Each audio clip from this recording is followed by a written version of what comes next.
Nous vous proposons d'écouter dans un instant une rencontre avec Anne Laureau, enseignante spécialisée auprès d'enfants déficients visuels, à l'occasion de la parution de son premier roman, L'Aveuglé, au Mercure de France, enregistré à la librairie Ombre Blanche, samedi 10 septembre 2022.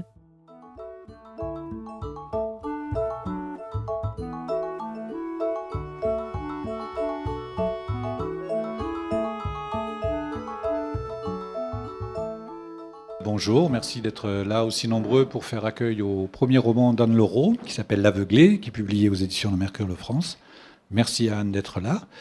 Et on va attaquer, je pense, sans beaucoup plus de présentation ou de formalité. Donc c'est un premier roman que j'ai pris beaucoup de plaisir à lire. C'est un roman qui est très romanesque. Alors je ne sais pas qui d'entre vous l'a lu, ne l'a pas lu. On va essayer d'être assez prudent sur le divulgachage et pas trop vous raconter des histoires que vous aurez le plaisir de découvrir par vous-même tout au long de votre lecture. Il y a beaucoup de rebondissements, il y a beaucoup de moments où ça décolle et finalement ça va peut-être pas si loin que ça. Le personnage en tout cas réatterrit. Le livre non, le livre il est sur une bonne trajectoire. Mais on a plein de fois pendant le livre, et c'est une des choses les plus agréables, des surprises. On croit voir se dessiner une trajectoire qui finalement se complique beaucoup plus que ce qu'on pensait. Et tout un tas de choses donc qui entretiennent le plaisir de la lecture et l'excitation. Alors Anne, bonjour. Merci d'être là. Merci de m'inviter. Pour moi, c'est un peu émouvant. C'est quand même le premier roman, donc... La première rencontre, la première conférence pour un premier roman. Absolument. Bon. Et merci d'être là, du coup. On va essayer de réussir ça. Comme je disais, c'est un roman qui est très romanesque, donc à toute seigneuresse, tout honneur. Peut-être que c'est à vous qu'il appartient en premier lieu de le résumer. Vous êtes la mieux placée pour savoir ce que vous avez envie que les gens sachent ou ne sachent pas avant de commencer le livre. Alors, de quoi parle L'Aveuglé ? Comment est-ce qu'on peut le résumer, au moins son début ? Son titre est déjà relativement explicite. Donc l'aveuglé, ça parle d'un homme qui a été aveuglé à l'âge de 9 ans, un accident domestique, un truc idiot, il veut faire cuire des pommes dauphines et le four lui explose au visage. Donc il perd les yeux, il perd la vue et il perd aussi le nez. Voilà, c'est pas que les yeux, c'est aussi le nez, ce qui m'a beaucoup intéressée. Bon, peut-être on en parlera tout à l'heure. Donc voilà, ça c'est le démarrage du roman. Donc il faut réapprendre à vivre sans yeux, sans nez. Il faut réapprendre à se déplacer, il faut réapprendre à être avec les autres. Il faut tout réapprendre en fait. Et il faut même réapprendre à être avec soi-même. On devient presque un étranger à soi-même. Donc c'est ça qui m'a intéressée en fait. Comment il réapprend à vivre. Alors juste pour le dire en 2-3 mots, il développe des drôles de compensations, des trucs un peu étranges.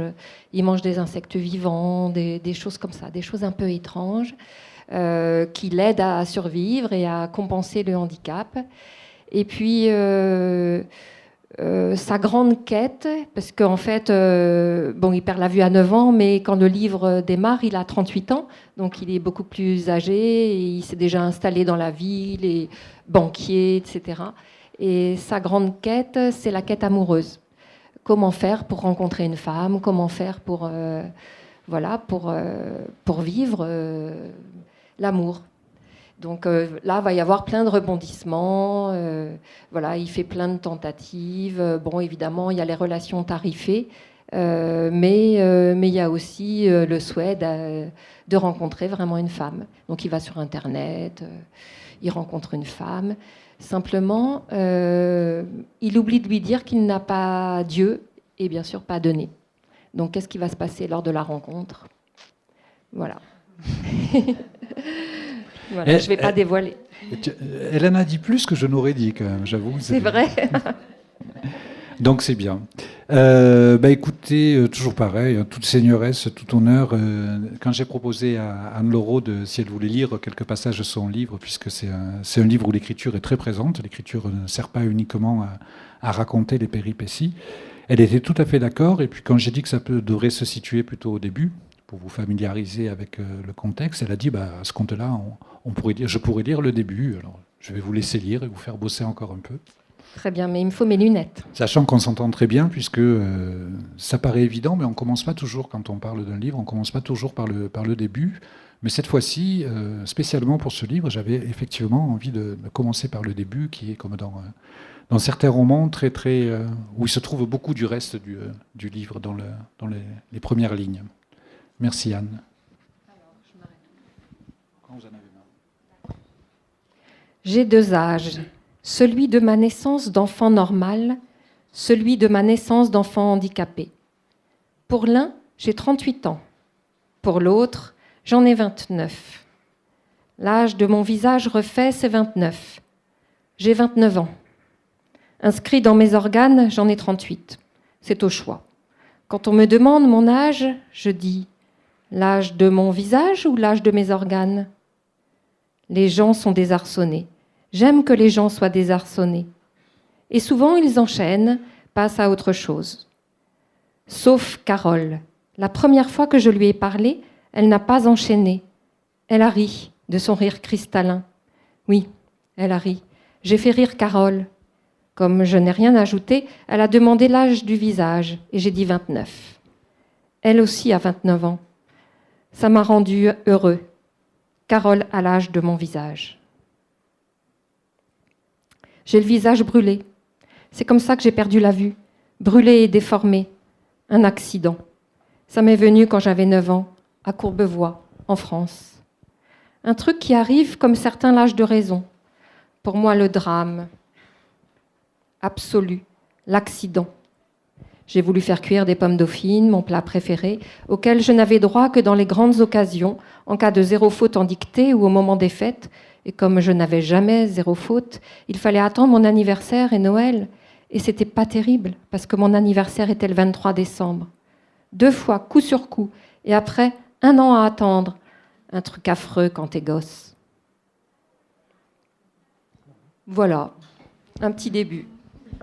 Ceux qui l'ont lu, maintenant, ceux qui l'ont déjà lu, ont peut-être eu la même impression que moi d'avoir la lecture de cette première page, donc la relecture, ou la re-réception de cette première page, est en fait très très riche, puisqu'il y a déjà plein de motifs. Je vous disais que j'aimais bien chercher des motifs dans le livre. Il y a déjà plein de motifs qui sont très présents là.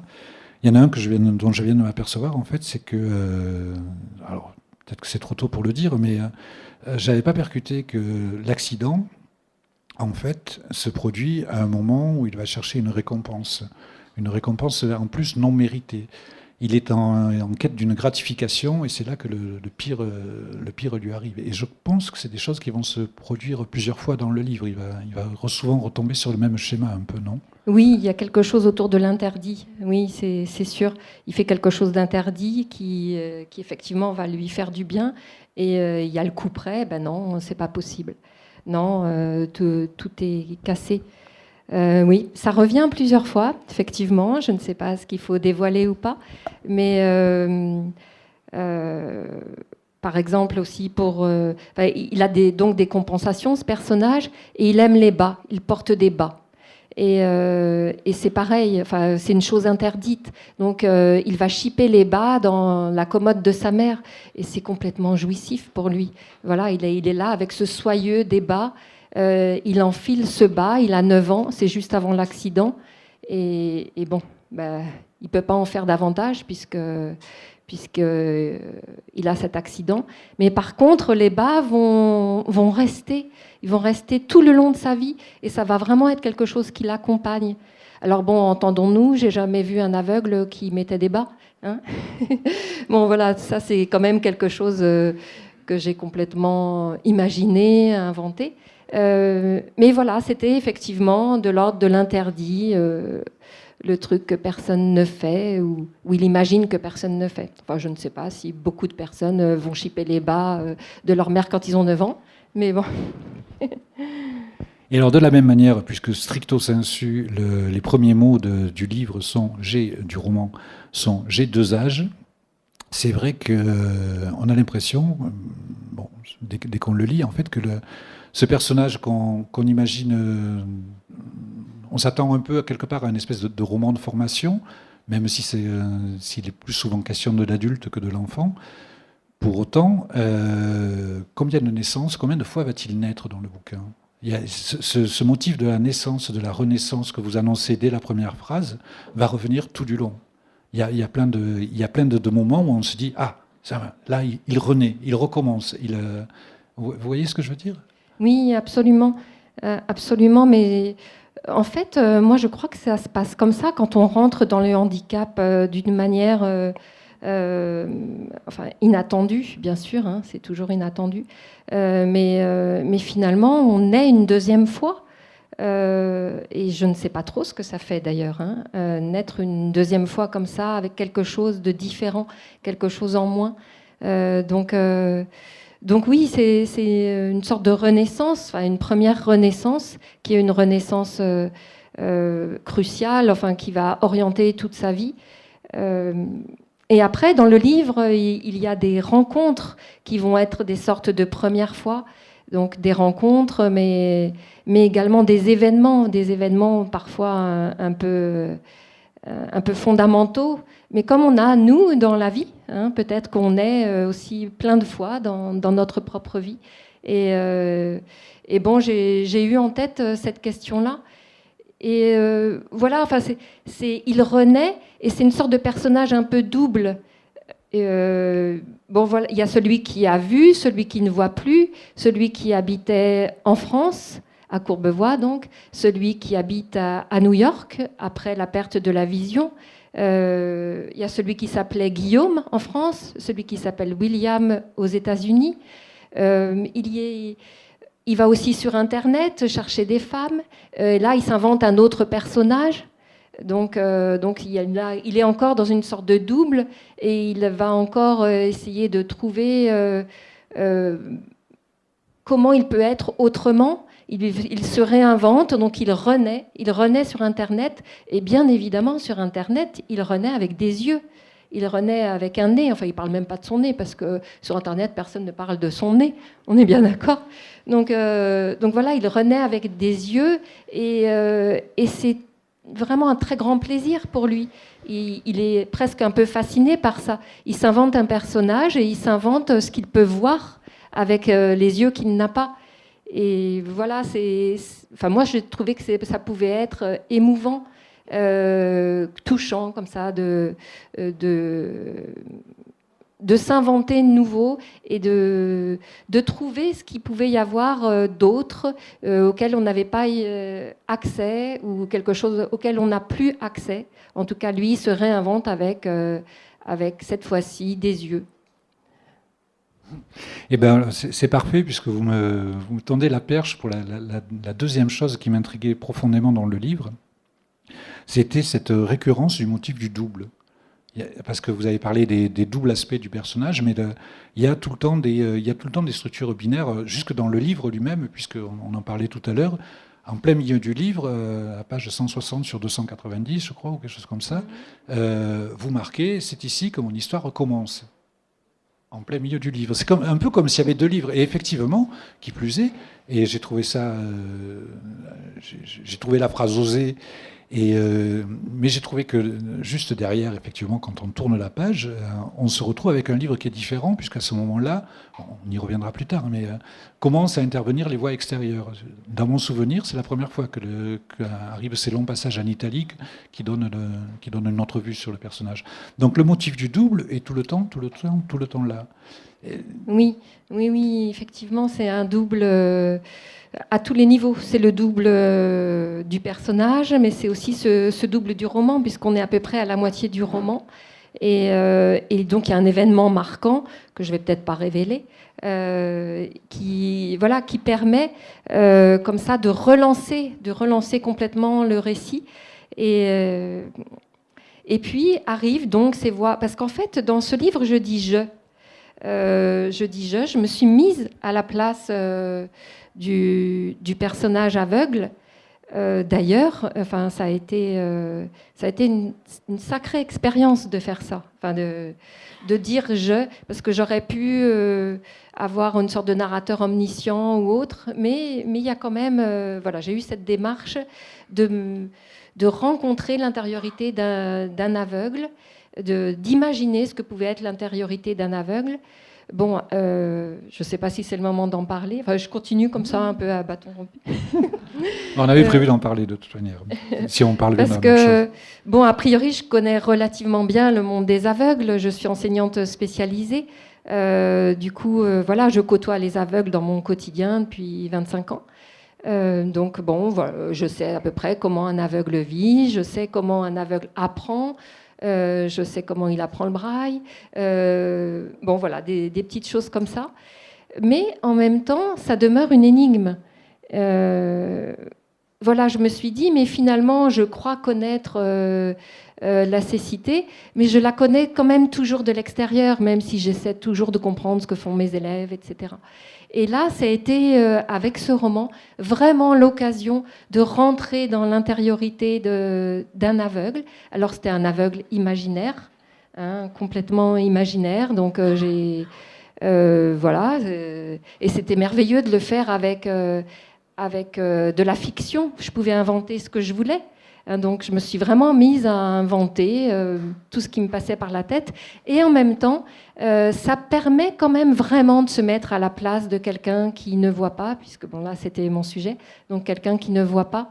Et j'ai trouvé que c'était... enfin, ça m'a un peu fascinée en fait. Et effectivement, j'ai été double moi-même quelque part. En écrivant ce livre, bon, il y a ce motif du double qui est très récurrent chez le personnage, même chez les personnages féminins, il y a du double, il y a du double dans la structure du livre. Et moi-même, j'ai été prise là-dedans. Finalement, voilà, enfin, je me promenais dans la rue, je rentrais dans un bar, et j'imaginais ce que c'était que d'entrer dans un bar les yeux fermés. J'allais dans une soirée et j'imaginais ce que c'était qu'aller dans une soirée les yeux fermés, sans voir. Donc, qu'est-ce qui se passe ? Qu'est-ce qui se passe au niveau des oreilles, au niveau de l'odeur, au niveau de l'ambiance ? Qu'est-ce que ça fait dans le corps ? Enfin, voilà, tout ça, ça a été vraiment très présent. Donc, ce motif du double a plus d'un titre. Oui. Et il y a un autre motif du double qui est lui aussi... Enfin, moi, je vois deux autres occurrences du motif du double qui m'intéressent particulièrement dans le cadre d'un roman. C'est le nombre disproportionné par rapport à la vie réelle de personnes bilingues qu'il rencontre. Puisqu'il va rencontrer New York est grand, New York est très peuplé, et pourtant il n'arrête pas de tomber finalement sur des gens qui sont américains et français, ou qui parlent anglais et français. Alors il y a les jumeaux aussi, Carole et Jonathan. Il y a Jonathan qui a la moitié de sa vie qui est en Thaïlande, et même l'un des derniers personnages à apparaître, Léna, a des origines françaises aussi. Et c'est pas gratuit, je pense. Enfin, est-ce que c'est gratuit que le livre se passe entre deux langues ? Voilà, c'est ça la question. Alors, c'est pas gratuit qu'il se passe entre deux langues, mais effectivement, vous mettez le doigt sur quelque chose que je n'avais même pas vu. Donc, effectivement, ces deux langues sont vraiment très, très présentes. Mais voilà. D'ailleurs, non, mais c'est... Non, mais je ne veux pas vous embarrasser. En fait, lorsqu'il devient aveugle, il est tellement saisi par ce qui se passe, cet accident, qu'il en perd le langage. Donc pendant 1 an, 2 ans, il ne parle plus. Il a perdu les mots. Et c'est là que s'insinue la deuxième langue, donc l'anglais, puisqu'il est parti à New York. Et bon, voilà, donc peut-être que c'est le démarrage de cette double langue, et après qu'on retrouve plusieurs fois. Bon, sa mère est française. Oui, c'est vrai qu'il rencontre d'autres personnages qui parlent anglais et français. Et qui sont à cheval entre deux pays aussi. Qui sont à cheval, ouais, je ne l'avais pas vu. Et d'ailleurs, heureusement que les lecteurs ne voient pas la même chose dans le livre que l'auteur, parce que sinon les lectures seraient vachement ennuyantes, beaucoup plus ennuyantes. Il y a aussi ah zut, je l'ai perdu. Les langues... non, c'est pas grave. Il y a un autre truc, une autre gémellité, un autre truc de double, alors, qui a mis longtemps à me sauter aux yeux, mais une fois que je l'ai vu, je n'ai pas pu m'en détacher. Et en vous écoutant, je m'aperçois que ça va continuer à me tracasser, donc je vous pose vraiment la question. Vous dites l'aveuglé. Le titre du livre, c'est l'aveuglé. C'est l'histoire d'un aveugle. Ça suffit, ça suffirait, ça suffit à faire un roman. Il y a largement de quoi. C'est un handicapé, mais non. C'est un double handicapé. Parce qu'en fait, il souffre d'un double handicap. Il a le handicap d'être aveugle et il a le handicap d'être défiguré. Ça aussi, c'est un handicap qui est très très fort pour lui. Ça rajoute à son isolement social, quoi. Et curieusement, le livre se donne comme étant placé avec votre expérience professionnelle, avec ce que vous avez vécu, comme étant placé sous je ne veux pas dire l'analyse, mais quelque chose qui a à voir avec ce handicap d'être aveugle, de la cécité. Mais finalement, pour lui, on a franchement l'impression, à plein de reprises, et à vous écouter parler, c'est confirmé, que le handicap, c'est son absence de nez. C'est le fait d'être... Il n'arrête pas de parler de son nez. Vous parliez de se mettre à la place du personnage quand vous écrivez à la première personne. Quand je me suis rendu compte de ça, je me suis dit, mais moi, si j'étais aveugle et que je n'avais pas de nez, je passerais mes journées à me lamenter d'être aveugle, et une fois de temps en temps, je me dirais, et en plus, j'ai pas de nez. Non, alors, non, les odeurs sont très présentes dans le livre. Il n'a pas été amputé des cellules qui sentent. Oui, il n'a pas le nez. Dans le livre. Mais il a une sorte d'embryon de nez, ce qui fait qu'il a quand même accès aux odeurs. Alors je ne sais pas si du point de vue complètement scientifique, c'est complètement dans les clous. Mais il me semble que c'était possible. En tout cas, j'ai fait des petites recherches là-dessus et c'était encore possible qu'il reste quand même des cellules permettant de sentir les odeurs. Je pense qu'on sent en partie avec le palais aussi, de toute manière. Oui, donc, on a ce monsieur qui est aveugle, qui est aveugle à la suite d'un accident traumatisant dans son enfance, etc. Et finalement, ce qui lui manque le plus, c'est son nez. On peut en parler un peu ? Oui, absolument. En fait, être aveugle n'empêche pas de vivre. Enfin, je le vois dans mon quotidien. Oui, voilà. Devant moi, il y a un monsieur aveugle. Et les visages des personnes aveugles sont de beaux visages. Bon, les yeux n'expriment pas.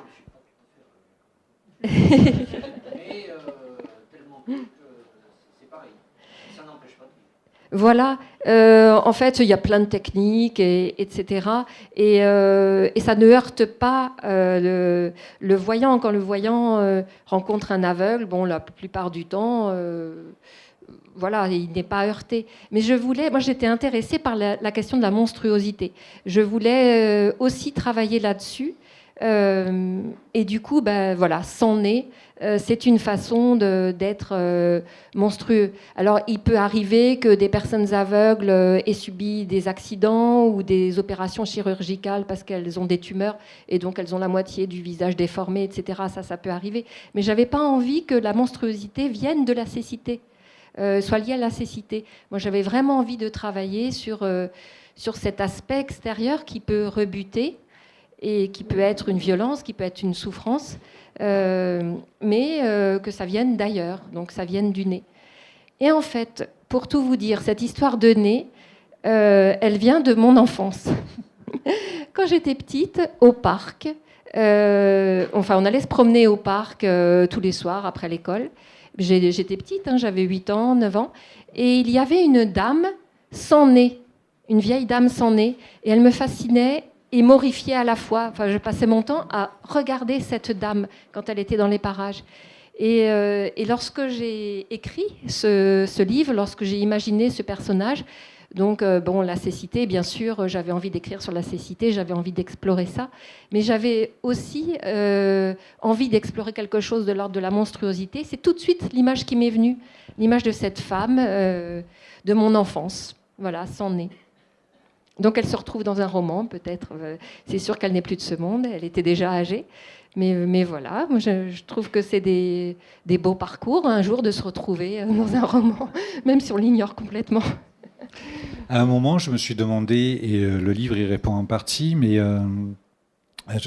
il y a aussi, j'entends votre volonté de le rendre monstrueux pour autre chose que sa cécité, et c'est tout à fait, c'est même une très bonne idée. Mais il y a aussi, j'ai l'impression, quelque chose dans ce nez absent, sans faire de la psychanalyse à deux balles, il y a vraiment quelque chose de manque fondamental qu'il a en lui. À un moment, je me suis demandé si c'était pas, puisque bon, sa vie sexuelle, c'est que des relations tarifées c'est que des relations tarifées. Il a développé une sexualité assez bizarre, en tout cas hors norme, on va dire. Et je me suis dit, mais c'est comme s'il lui manquait un pénis, en fait, quoi. On avait un peu cette impression-là. Et puis à un moment, il l'envisage lui-même, donc c'est pas ça. Mais il est à la recherche de quelque chose qui lui manque, en fait, dans tout le livre. Oui, c'est sûr que le manque est permanent. Et enfin bon, c'est un petit peu ce que j'observe quand même lorsque je vois des personnes qui deviennent aveugles. Il y a quand même toujours un petit peu quelque chose de l'ordre du manque, même si c'est des personnes très très adaptées, même si tout va très bien. Il y a toujours ce petit pincement.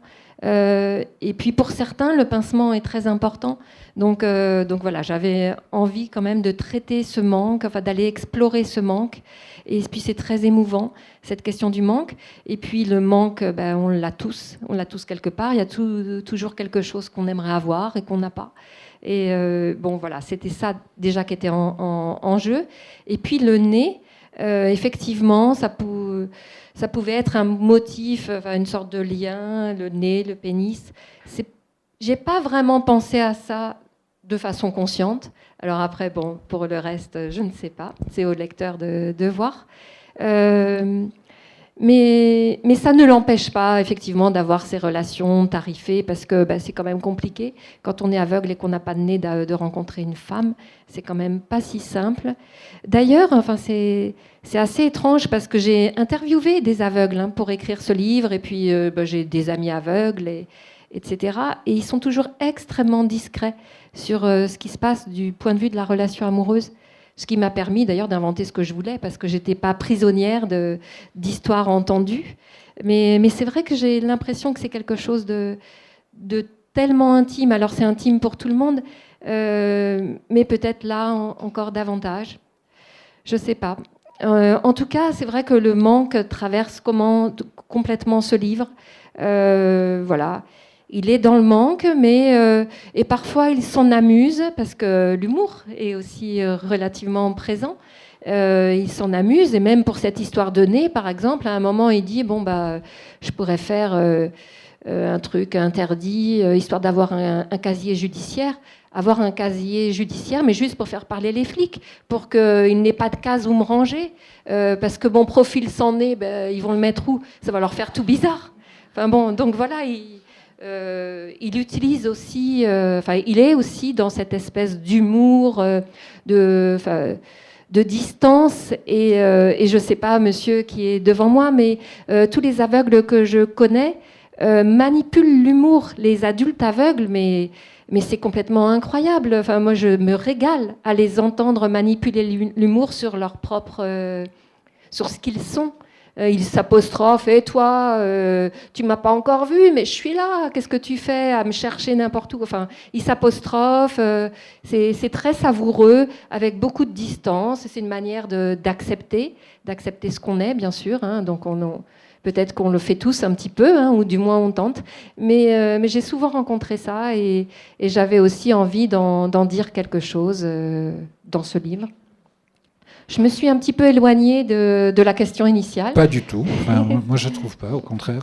Mais par contre, pour ce qui est pour continuer un peu avec cette histoire de nez, alors là, c'est franchement de la psychanalyse de bas étage, mais je me suis demandé aussi, vu votre insistance sur le sujet, si c'était pas aussi parce que une espèce de gag que vous nous faisiez, un gag caché, c'est celui-là. Guillaume, William, c'est celui qui n'a pas de nez, dans le sens où il n'est pas très futé, il voit rien arriver, quoi. Enfin, ça, c'est encore un mauvais jeu de mots, mais en tout cas, il est très mauvais. Il est très mauvais dans les prédictions. Chaque fois qu'il s'attend à quelque chose, c'est en général quelque chose de radicalement différent qui se produit. Donc, je me suis demandé si Guillaume, en plus de ne pas avoir de nez, il n'avait pas de nez, quoi. C'était là.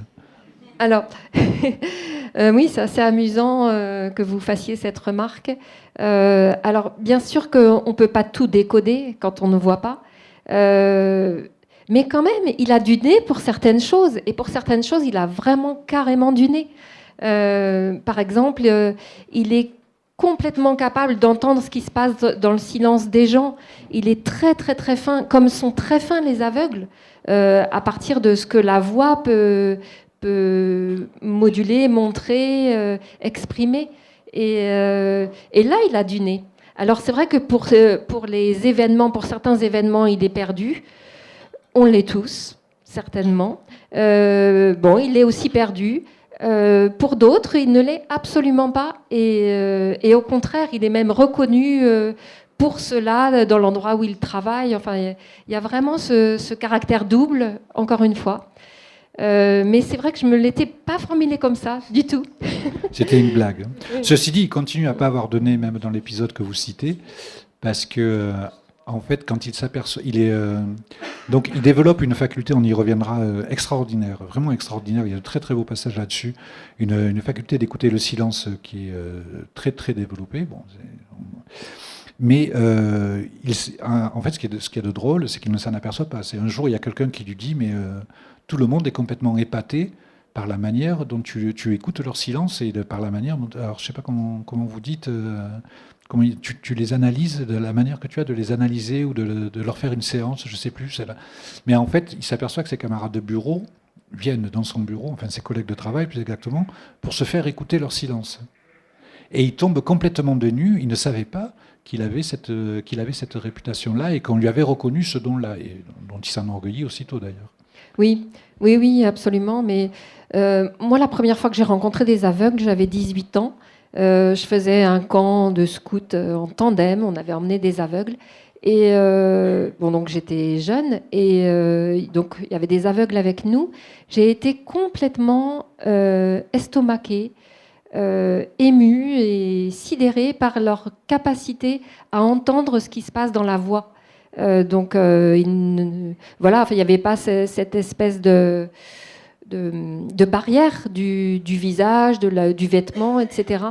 Et bon, bien sûr, lorsqu'on ne voit pas, on va développer d'autres sens, on va être beaucoup plus attentif à d'autres choses. Mais c'est difficile de savoir à quelles autres choses, quoi. Et là, en écrivant ce roman, je me suis dit, mais c'est peut-être dans le silence. C'est l'intonation de la voix, mais c'est la façon de se taire. Et il dit, mais il y a toujours des petits bruits de corps, en fait.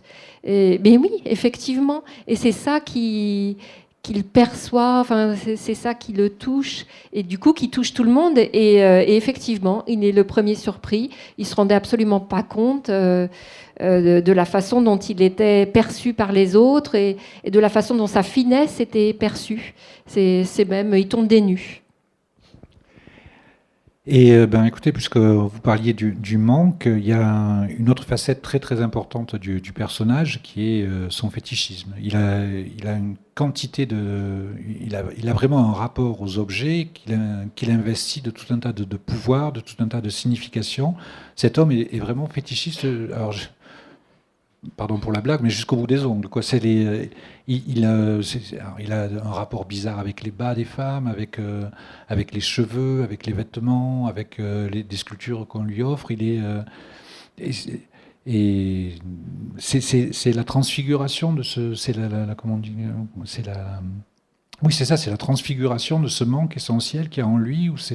Pourquoi il est à ce point fétichiste? Là, j'entends bien qu'on rentre vraiment dans ce qui est dans le romanesque, qui sont les choses que vous êtes fait le plaisir d'inventer.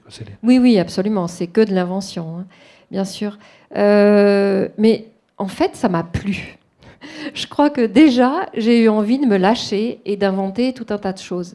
La compensation du handicap, comment ça peut se passer? Alors, bien sûr, il aurait pu adorer les religieuses au chocolat ou les babas au rhum, par exemple. Bon, voilà, on aurait pu être sur ce registre. Ben non, ce qu'il adore manger, c'est les insectes. C'est les vers de terre. Donc, il croque des vers vivants. J'ai vraiment eu envie de m'amuser avec ça. Mais peut-être aussi parce que tout le monde dit que les insectes, c'est une nourriture d'avenir. Mais moi, ça m'horrifie. Une nourriture d'avenir, non mais franchement, on va manger des insectes, des vers.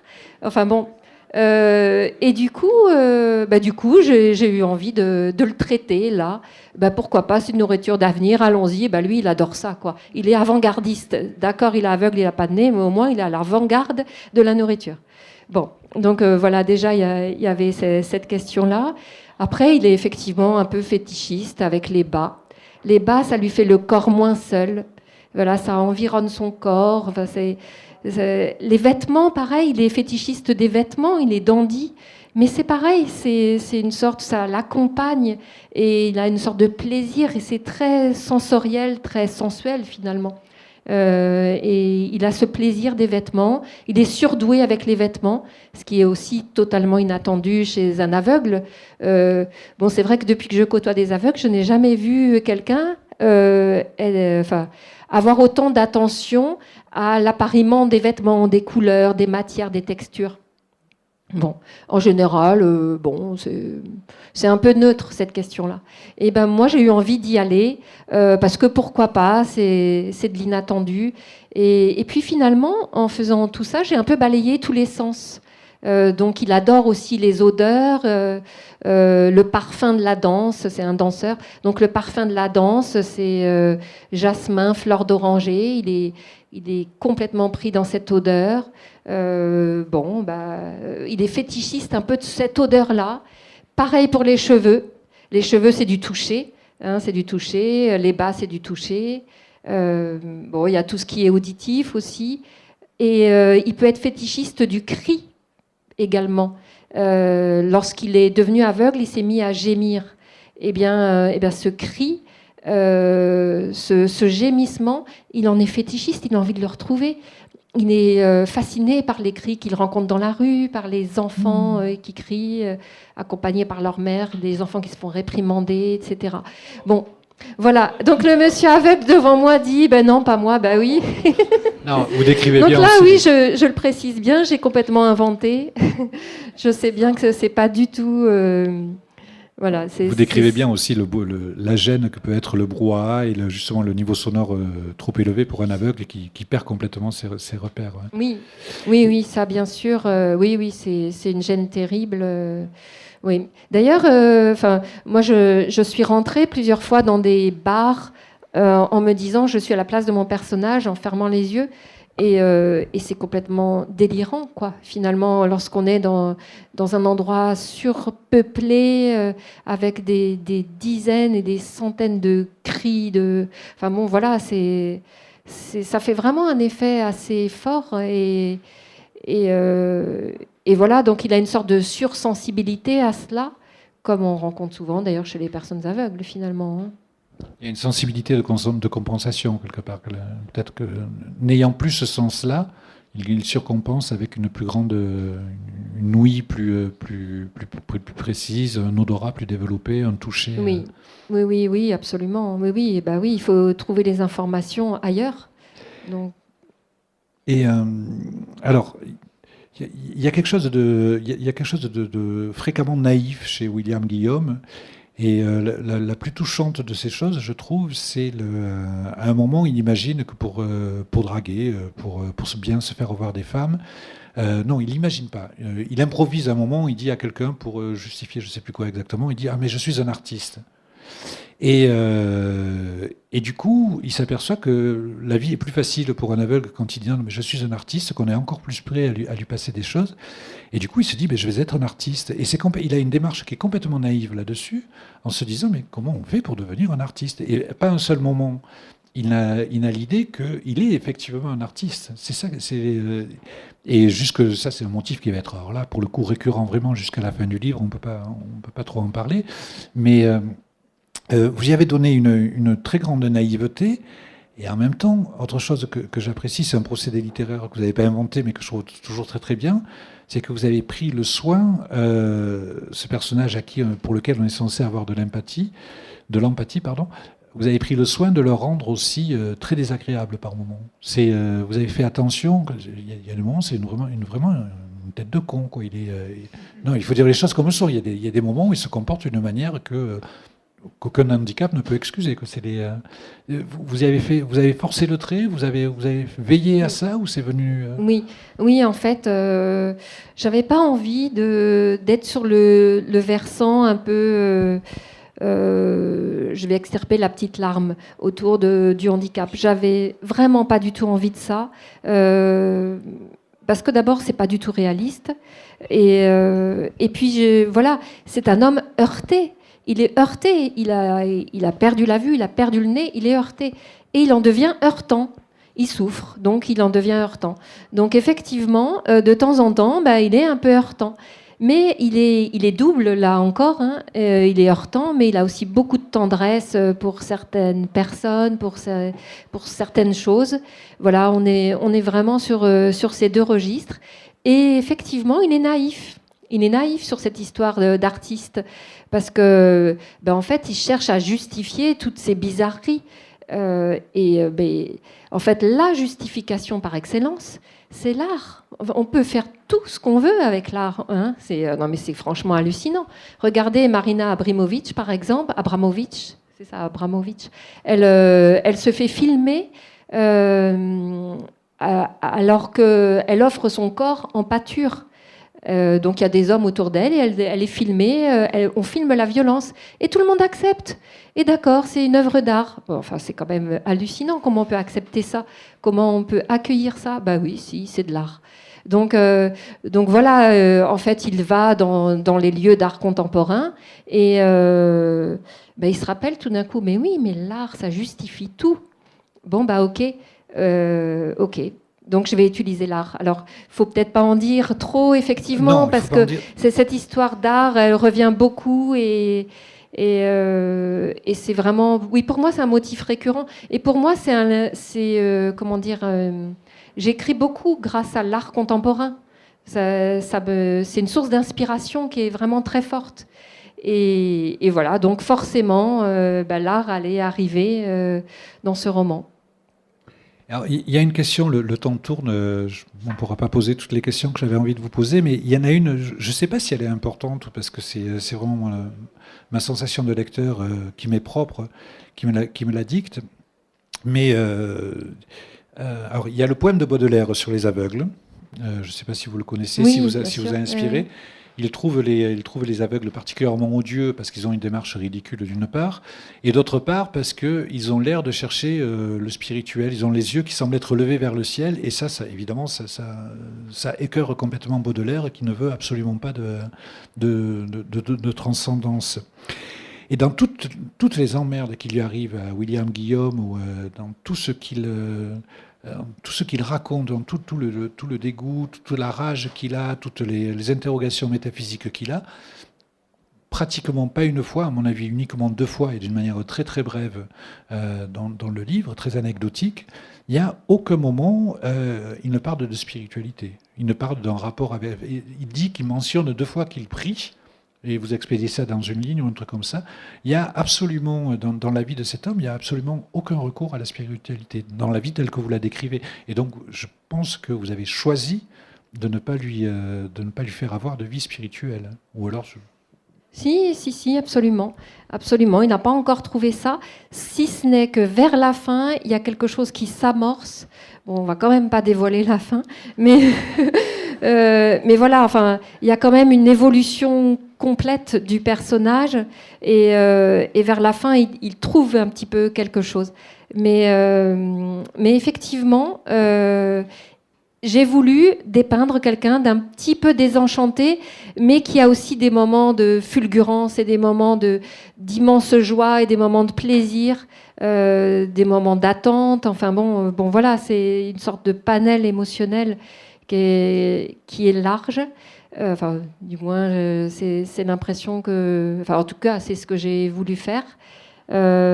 Donc effectivement, il prie 2 fois, mais 2 fois, ça a un effet radical. Après, il en tire ses conclusions. C'était le début de la question. Est-ce que vous avez fait exprès de ne pas le doter de sens spirituel ? Ah oui, voilà. oui.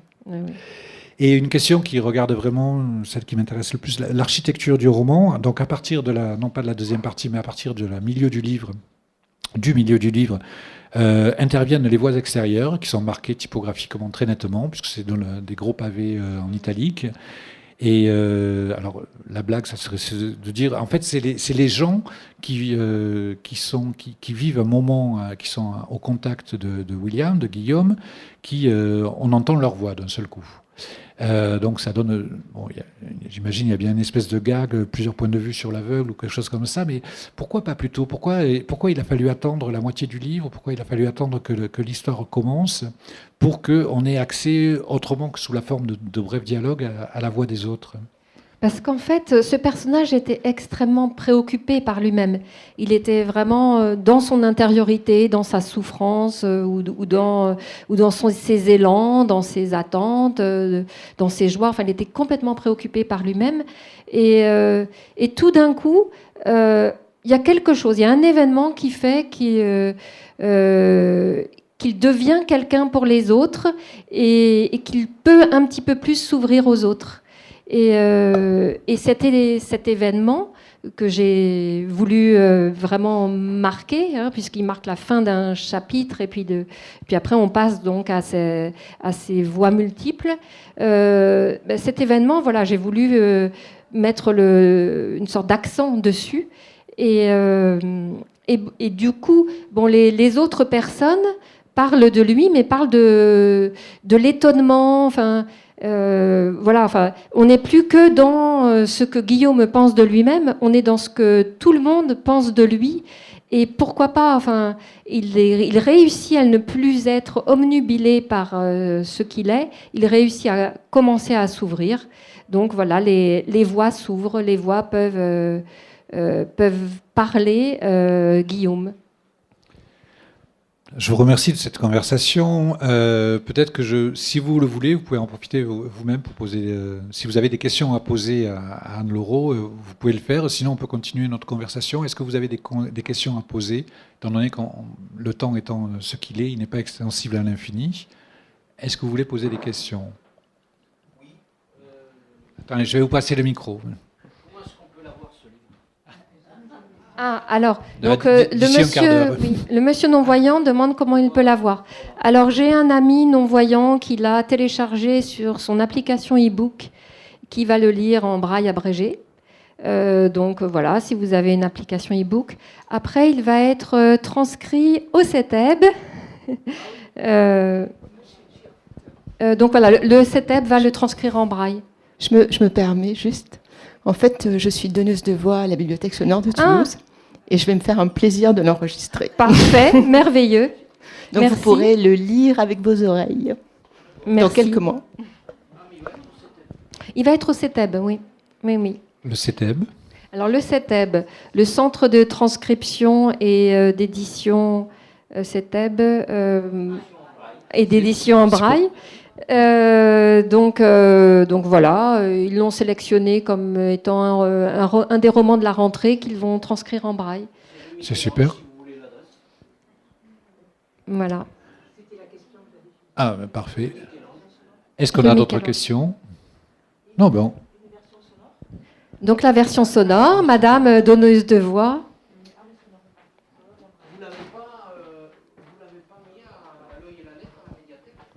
Alors, je ne sais pas si tout le monde entend le monsieur qui demande si on l'a mis, s'il est ou pas disponible au rayon L'œil et la lettre de Cabanis. Alors, j'ai signalé à L'œil et la lettre, donc je pense que quand il sera en braille, il sera à L'œil et la lettre. En tout cas, je leur ai signalé. Et voilà, ils m'ont demandé effectivement s'il y avait une version braille, s'il était prévu une version braille et une version sonore, audio. Donc voilà, dès lors que ce sera fait, ce sera là-bas également. Pour l'instant, on peut l'avoir sur son application e-book. Voilà. Là, c'est possible, en fonction du matériel dont vous disposez pour lire. Mais il faut un petit peu patienter, c'est toujours un petit peu long. Ouais.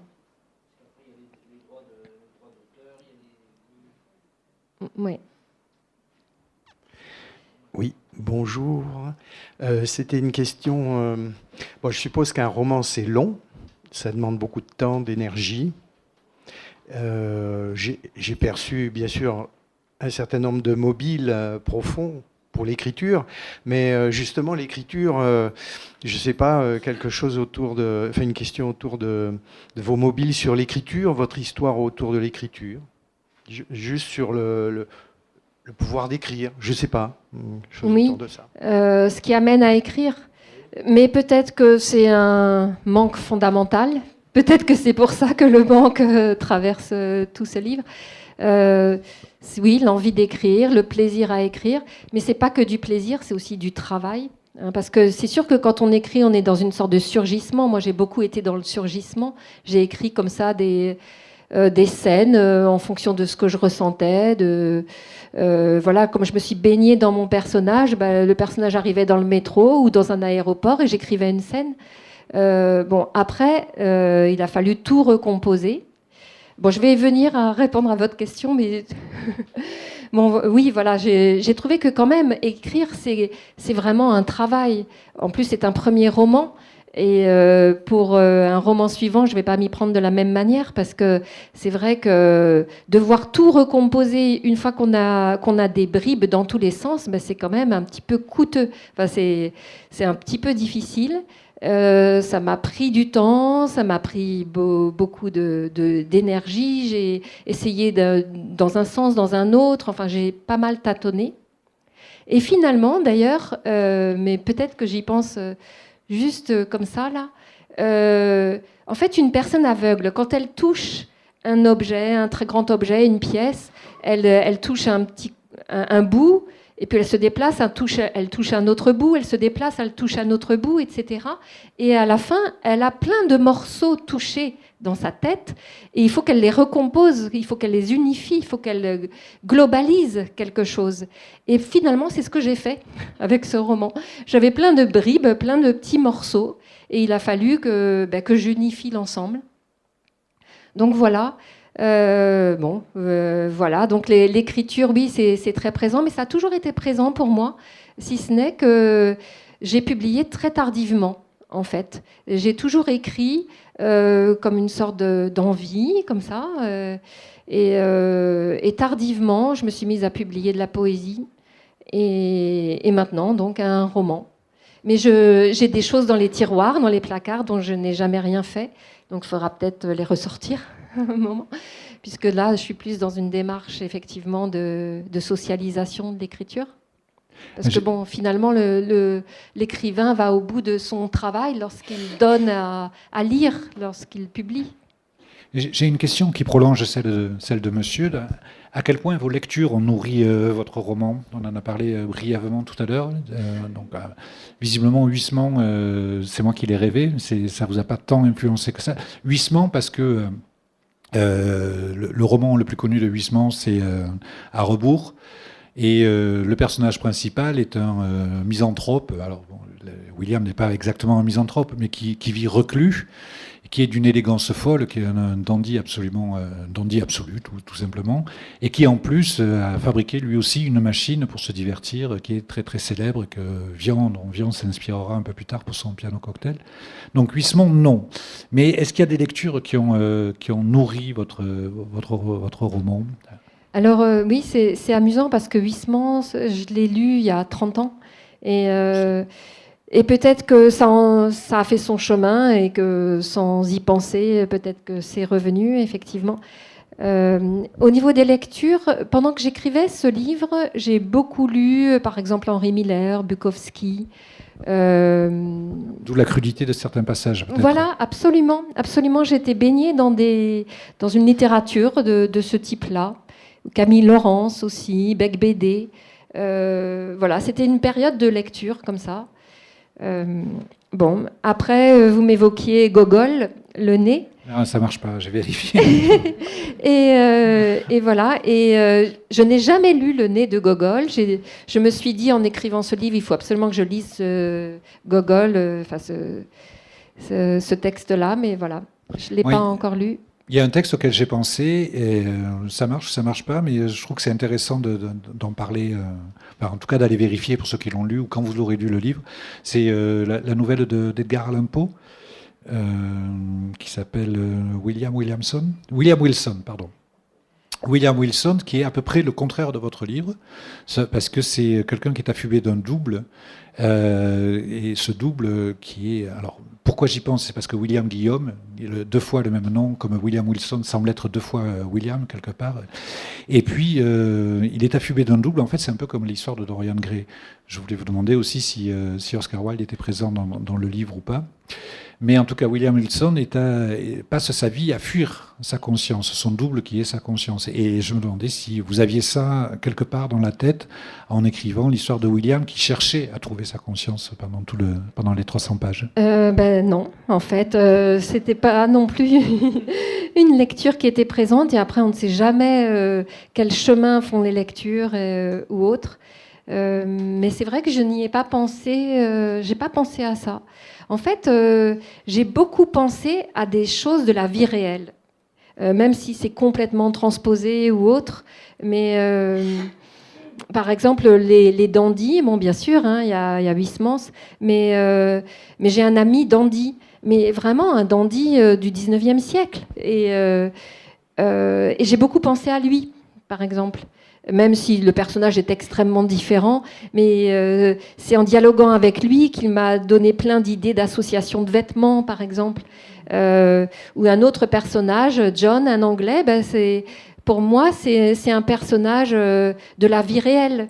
Carole aussi, qui est à New York. Mais quand je suis arrivée à Toulouse, il y avait une femme chez laquelle j'allais dans un cadre associatif qui était constamment appelée au téléphone. Moi, j'étais complètement sidérée. Le téléphone, elle raccrochait, ça ressonnait, etc. Et je trouvais que c'était vraiment très étonnant, voire un petit peu cavalier quand même, parce qu'on était chez elle et puis elle passait son temps au téléphone. Et du coup, c'est ça qui m'a donné envie de teinter de cette manière-là ce personnage. Donc peut-être que la littérature est présente, mais je dirais qu'elle est peut-être plus présente au niveau de l'écriture en elle-même. Voilà, enfin, c'est vrai que ce que vous disiez, le côté un petit peu cru, je pense que ça vient directement de ces lectures, Bukowski, etc., ces lectures de l'époque. Et puis après, il y a aussi des petites parenthèses poétiques. Donc mon personnage, là, qui est un peu heurtant, etc., il poétise sa vie. Et donc, par exemple, il va parler du bleu de ses yeux, et c'est vraiment une parenthèse poétique, du bleu de ses prothèses oculaires. C'est une vraie parenthèse poétique. Et là, peut-être qu'il y a de la littérature. Voilà, la littérature est peut-être plus présente là, dans l'écriture. D'accord. D'autres questions? Sinon, les choses étant ce qu'elles sont, il va falloir... Oui. Oui, je ne sais pas si vous avez entendu, donc la question c'était comment passer de la poésie au roman. Et ben voilà, l'astuce. Donc la personne a répondu, l'astuce c'est rendre le personnage poétique. Et effectivement, moi je ne peux pas m'empêcher de faire des petites parenthèses poétiques, bon, que j'essaie de faire relativement courtes. Même il a fallu que je retravaille ces parenthèses poétiques parce qu'au début, j'avais une sorte de plaisir à écrire de la poésie au milieu du roman. Donc non, on est dans un roman. Oui, en même temps, dans les passages que j'avais envisagés pour la lecture, il y a quand même, c'était quand même des passages où on sent qu'il y a une envie de faire autre chose pendant 5 minutes que de raconter une histoire. Alors il y a un très très beau passage, vous verrez, sur une séance de shopping qu'il fait avec sa mère, où il touche tout un tas de vêtements, où il les analyse, et il y a aussi le passage à la danse, où il n'est pas question que de danse et que de dire ce qui s'est passé ce soir-là. Vous avez quand même une écriture qui on sent cet attrait vers la poésie. Oui, monsieur, je vous passe le micro, vous êtes un peu loin. Donc, une petite question, Anne. Et est-ce que tu as des velléités de passer du roman à la biographie d'un aveugle connu? Oui, alors, non, en fait. En fait, j'ai pas du tout voulu faire un témoignage, par exemple. Et la biographie... Enfin, moi, ce qui m'intéresse, c'est d'inventer, en fait. C'est la fantaisie, et je pense que je serais vraiment pas la mieux placée pour faire ce type d'exercice. Même si dans le travail, par exemple, on peut être extrêmement attentif à ce qui se passe pour la personne et se poser plein de questions sur sa vie ou sur son environnement.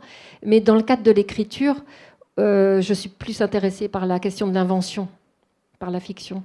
Mais voilà, ça a été un tel plaisir pour moi de rentrer dans la fiction que je me dis autant continuer. Bon, même s'il y a la question de la poésie qui est forte, mais voilà, la question du roman aussi. J'espère que je pourrai continuer à écrire des romans. Alors, une dernière question, je l'avais gardée pour la fin. Un passage, ou peut-être plusieurs, où vous vous êtes vraiment amusé. Alors, un passage où je me suis amusée, mais je me suis beaucoup amusée. donc, en trouver un... Qu'est-ce qui vous a le plus amusé dans le roman? Alors, ce qui m'a vraiment le plus amusé, je ne peux absolument pas le révéler, parce que c'est justement ce qui me permet de changer de parti. Alors ça, c'est vraiment une question piège, je ne peux pas y répondre. Ça, c'est vraiment ce qui m'a le plus amusé. Mais après, c'est toutes les petites notes d'humour. Ou bien si, il y a peut-être un truc qui m'a amusé également. Il rencontre un homme avec qui il a une relation de douceur, de tendresse un petit peu, enfin de compréhension mutuelle. Et ils sortent dans la rue. Et en fait, avec cet homme, il s'invente tout un tas de choses. Et par exemple, donc il voit des passants, il leur serre la main, comme ça. Allez, bonjour monsieur. Il rencontre une femme, donnez-moi l'heure, s'il vous plaît. Et voilà, il fait tout un tas de choses comme ça. Voilà, des choses complètement improbables. Bon, bien sûr, voilà, c'est de l'ordre de l'improbabilité. C'est dangereux, mais ça m'a beaucoup amusé d'écrire ça, d'écrire cette sorte de fantaisie. Il hurle « je vous aime » comme ça, en pleine rue, et il dit que ça le libère. Ça libère ces petites peurs de la rue, parce que quand même, dans la rue, quand on ne voit pas, c'est quand même pas simple. Et puis quand on est un peu monstrueux, on se prend plein de remarques. Donc c'est pas simple. Et voilà, bon, c'est peut-être l'un des moments les plus légers pour moi dans ce roman. Merci beaucoup. Il faut y mettre un terme, hélas. Mais en tout cas, merci beaucoup de votre venue, de votre présence, d'avoir écrit ce roman. Merci beaucoup d'avoir lu et merci beaucoup d'avoir répondu. Et merci de m'avoir invité. Merci à vous.